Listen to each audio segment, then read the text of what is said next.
What's going on? You already know it's your boy, Little T. Back in full effect, you already know how. Right, man. Hey, man, check it out. So, man, it's February 1st, man. So, you know it's Black History Month, man. So, what I decided to do, man, every day we're going to do a Black History leader or, get to learn about our black people a little bit more. We're going to do a new person every day, but we're going to start off with that boy, Malcolm X, man, and see what he's working with, man. Who taught you to hate your own kind? Who taught you to hate the race that you belong to? So much so that you don't want to be around each other. You know, before you come asking Mr. Muhammad, does he teach me? You should ask yourself who taught you to hate being what God gave you. That's How did facts. one man go from petty criminal to becoming a global voice against racism? He's one of the most prominent Muslims in modern history and a symbol of black liberation who has inspired generations. A gangster, a preacher, and a revolutionary. This is the extraordinary journey of Malcolm. Damn, I didn't know Malcolm X was thugging. Malcolm X was born in 1925 in Omaha, Nebraska. His parents, Earl and Louise Little, were followers of the Pan-African activist Marcus Garvey. As a result, their family was subjected to constant harassment by the Ku Klux Klan, who burned down their home when Malcolm was just 4 years old. Damn. The family moved to Michigan, where they were threatened by the Black Legion, an offshoot of the KKK. 4 of Malcolm's uncles were also murdered by white racists. Wow. Malcolm's father died when he was 6. The incident was officially ruled a streetcar accident, although his mother believed he had ultimately been murdered by the Black Legion. They're like When Malcolm was pirates. 13, his mother was committed to a mental institution. Her children were split up and sent to different foster homes. Wow. Malcolm was an excellent student, but dropped out of school after a white teacher told him it was unrealistic for a young black boy to have aspirations of being a lawyer. Damn. After a few years in Michigan and Boston, he moved to Harlem at the age of 18, where he was involved in gambling, robbery, drug dealing, and pimping. Malcolm X was pimping niggas? Oh my god. He was pimping bitches. Where he was involved in gambling, robbery, drug dealing, and pimping. At the age of 21, after committing a string of robberies with a small gang in Boston, Malcolm was arrested and sentenced to 8 to 10 years at Charlestown State Prison. Damn. Incarceration was the beginning of Malcolm's transformation.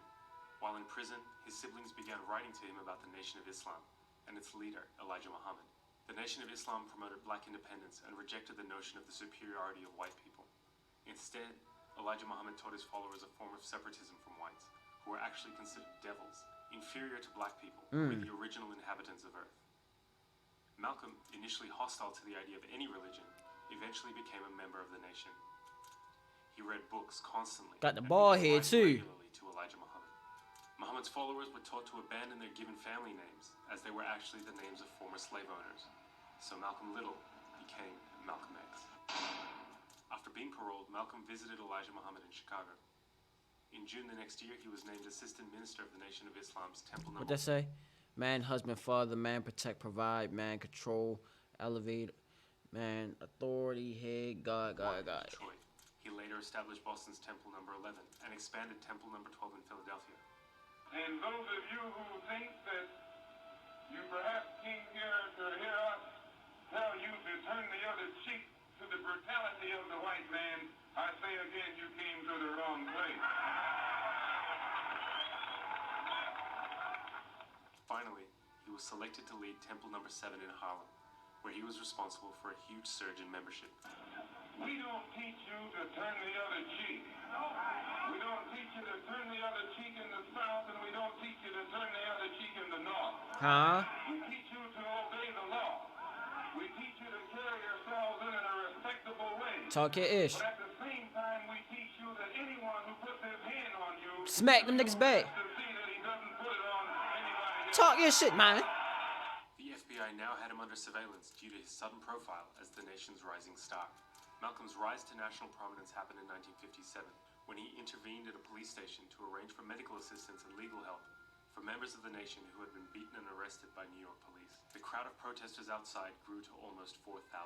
Witnessing Malcolm's control of the crowd shook the New York Police Department. Within weeks, they had him under surveillance and officially began infiltrating the nation. In 1958, Malcolm married his wife Betty, with whom he would have 6 daughters. Damn, 6 daughters? Profile That boy continued can't to have no grow damn by sons. and he began to gain international exposure. Who is it that controls the prostitution in Harlem? It's the white man. Who controls the large sale of whiskey and wine? It's the white man. Who gives you the deck of cards and the dice that you use to gamble with? It's the white man. And after you sell them to you, he catch you with them and push you in jail for using them. He was deeply critical of the growing civil rights movement and its leaders, like Dr. Martin Luther King, who preached integration. That's what you mean by nonviolence. Be defenseless. Be defenseless in the face of one of the most cruel beasts that has ever taken the people into captivity. That's this American white man.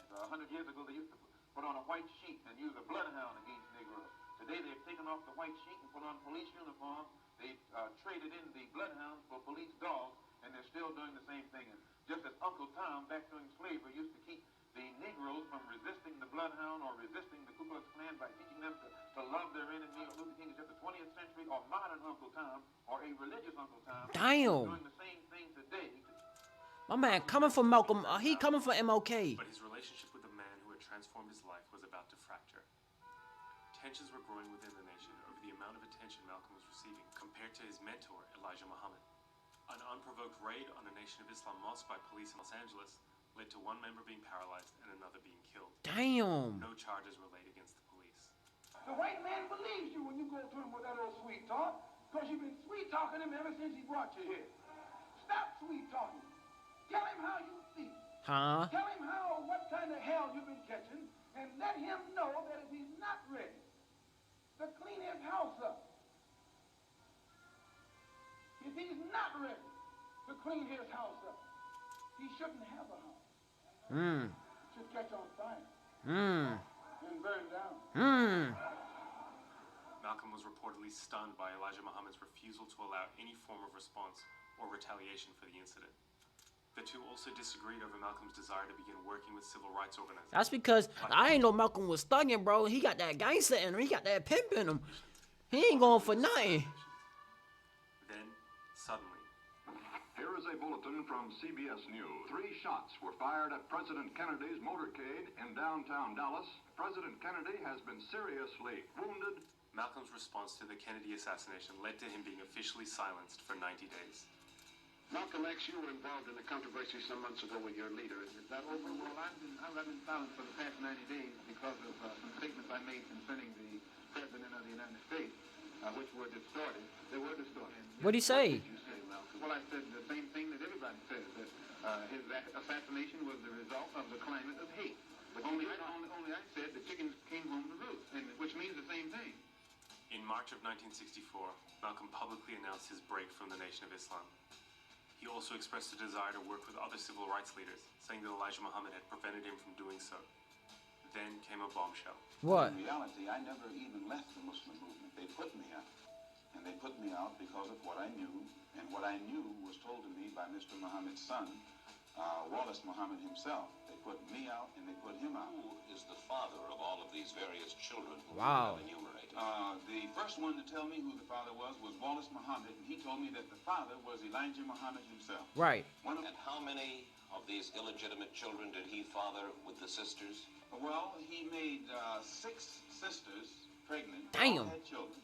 2 of those 6 had 2 children. Damn. I am told that... Wait. He said he had 6 children with him. 2 of them 6 had.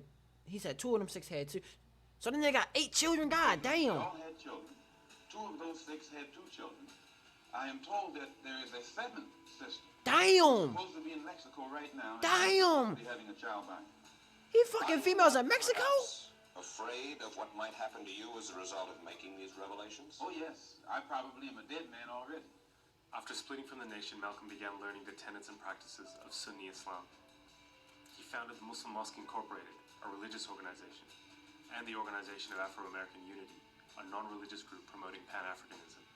He had softened his position on Martin Luther King, who he met only once in person.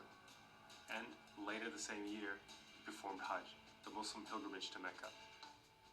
This was to be yet another transformative experience for him. When I was on the pilgrimage, I had close contact with Muslims whose skin would in America be classified as white, and with Muslims who themselves would be classified as white in America. But these particular Muslims didn't call themselves white. They looked upon themselves as human beings, as part of the human family, and therefore they looked upon all other segments of the human family as part of that same family. Now, they had a different look or a different air or a different attitude than that which is reflected in the attitude of the man in America who calls himself white. So I said that if Islam had done this, Right. done that for them, Right. perhaps if the white man in America would study Islam, perhaps it could do the same thing for him. Hey, that's some real shit. Hey, give my shit a try. Pretty much what my man saying. Malcolm made 2 trips to Africa, meeting officials and speaking on radio and television across the continent. In Cairo, he attended the second meeting of the Organization of African Unity and met Africa's most high-profile leaders, including Kwame Nkrumah of Ghana, Gamal Abdel Nasser of Egypt, and Ahmed Ben Bella of Algeria, who all offered him official positions in their respective governments. Tough. He met with Fidel Castro and was one of the first African-American leaders to meet the newly created Palestinian Liberation Organization, and was one of the pioneers of a tradition of Black Palestinian solidarity that would be continued by the Black Panther Party and the Black Lives Matter movement. A common misconception about Malcolm's philosophical evolution is that his process of turning to Sunni Islam softened his political positions. While it's true that Malcolm abandoned some of the nation's more extreme separatist positions on race, he remained a staunch black nationalist. I think what a lot of people are interested in, Malcolm, is whether this experience has made you feel that your feelings have changed, that the animosity you have expressed in the past toward all whites. There's one thing that I want to make clear. What's up? No matter how much respect, no matter how much recognition whites show toward me, as far as I'm concerned, as long as that same respect and recognition is not shown toward every one of our people in this country, it doesn't exist for me.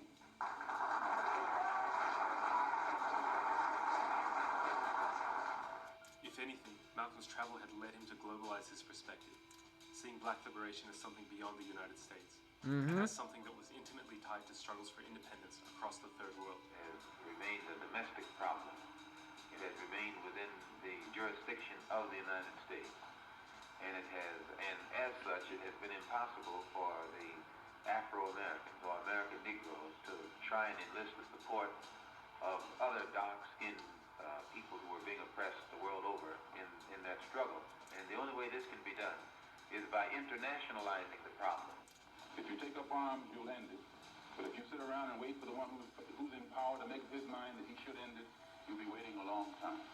And That's real in shit. my opinion, the young generation of whites, blacks, brown, whatever else there is, you're living at a time of extremism, a time of revolution, a time when there's got to be a change.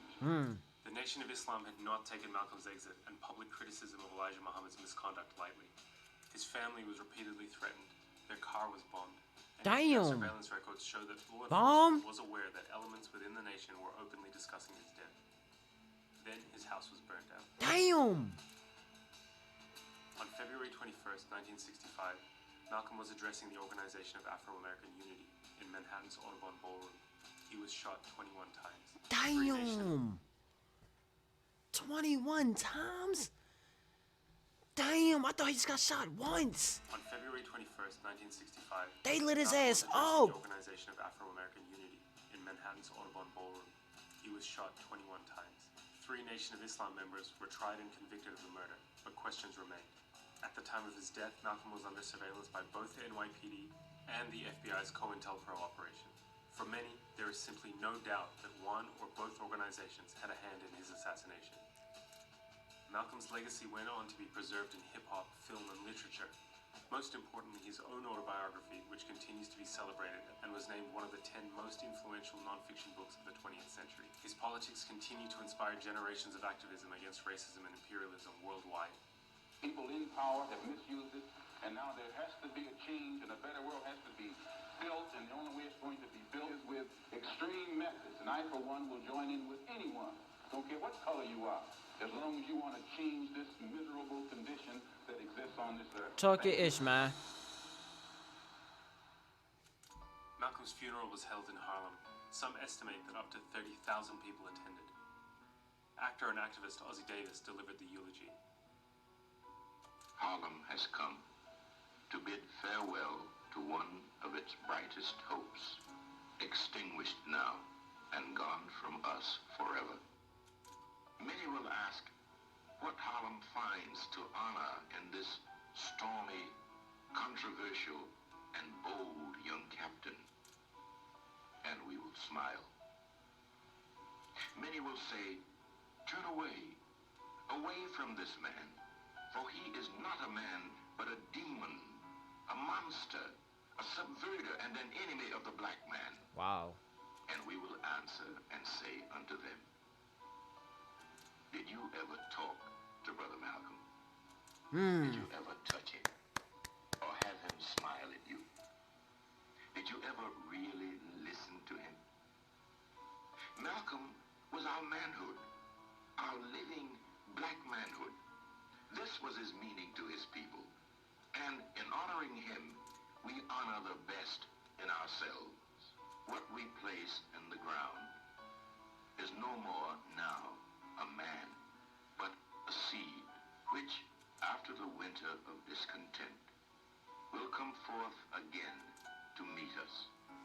And we shall know him then for what he was and is, a prince, our own black shining prince, who did not hesitate to die because he loved us so. You now use Shabazz and drop X?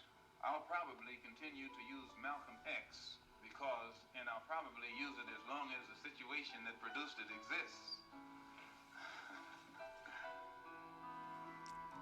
Hey man, that's gonna do it for who was Malcolm X, man. Hey man, I'm gonna have fun doing these bitches. Like I said, I'm doing one every day, man. Different people every day, and yeah, man, come on this ride with me, man. We gonna learn about our black people. You heard me. But other than that, man, that's gonna do it for the video. Notice to see in the comments below. Make sure you guys like, comment, subscribe. Hope y'all enjoyed the vibe, man. Peace.